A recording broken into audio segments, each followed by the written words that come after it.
Yeah,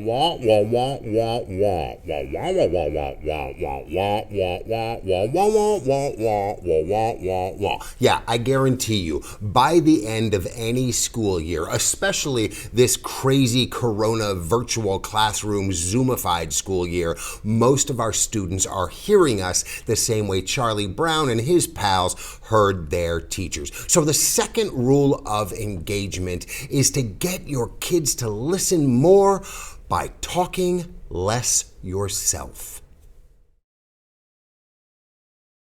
Hi, and welcome to Classroom Confidential. My name is Christopher Youngren, and I'm a middle school ELA teacher in Tucson, Arizona.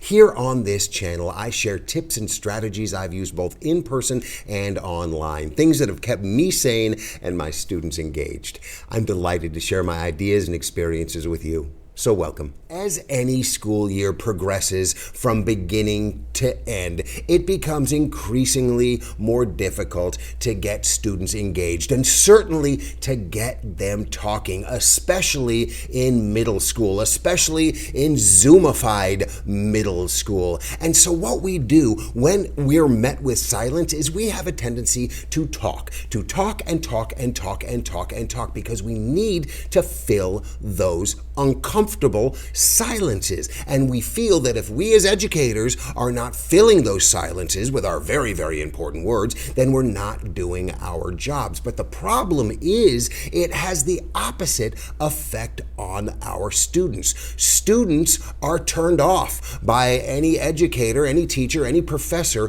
droning on and on and on and on and on without end. But we don't like silence. It freaks us out. We don't know what to do with it. And so we fill the silence with noise, noise, noise, noise, noise, as the Grinch would say. So I propose talking less and listening more, filling our lectures with more breaks, more pauses, more points where a student can jump in if they want to. Because I believe, as sullen as some of these teenagers are, as standoffish as they want to come across, every one of them does have a desire to communicate. Small though it may be, they want to be validated, they want to be seen, and they want to be heard. But they cannot be heard if you're the one doing all of the talking. They cannot be validated if you don't give them a chance to air their own thoughts, to test them out. They cannot be seen if you don't see them, and you cannot see them if all you can see are the words filling up the word bubble coming out of your mouth. So how do I propose doing this? Well, I propose just shutting your mouth. Fill your lectures with more questions. And when you ask a question, don't be so quick to just answer it yourself when you're met with silence. Ask the question and then just let it sit.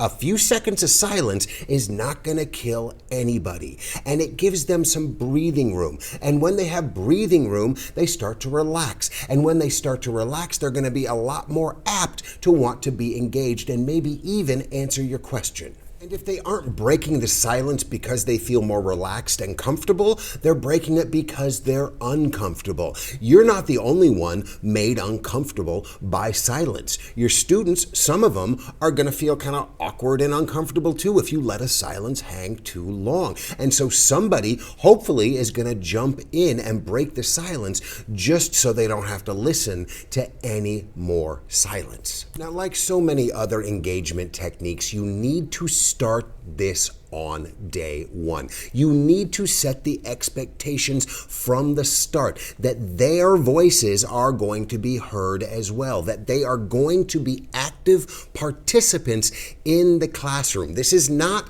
going to be a situation where they just sit and listen to you talk and talk. They are expected to be contributing members of your classroom society. And look, I understand that for many of us, silence is uncomfortable, and it's going to take some practice. So practice as if you were an actor in a play. If you have lessons to go over them at home before you're in front of the students, and rehearse them. Rehearse the words, rehearse the tones and the volume and the pauses. Build them in to your delivery, and after a while, it's going to start taking over as your natural behavior. But it may be difficult at the beginning. Give yourself a break. Take it easy on yourself. Everything difficult takes time, and it takes practice. Look, in the end, I want to cultivate a classroom culture where every student has a right to use their voice, to share their perspectives, and to be acknowledged and respected for contributing members of your classroom community. And they can only do this if they're given a chance to interact, if they're given a chance to speak. And that can only happen if you shut your mouth. Thanks for joining me today. If you got value from this video, be sure to check out some of the other videos right here on Classroom Confidential. I have ones on student engagement, game-based learning, improv, fun time Friday activities, all designed with a student-centered classroom in mind and maximum student buy-in and engagement. Be well out there, stay safe, take care of yourselves, and take care of someone else. We'll talk to you soon. Bye-bye.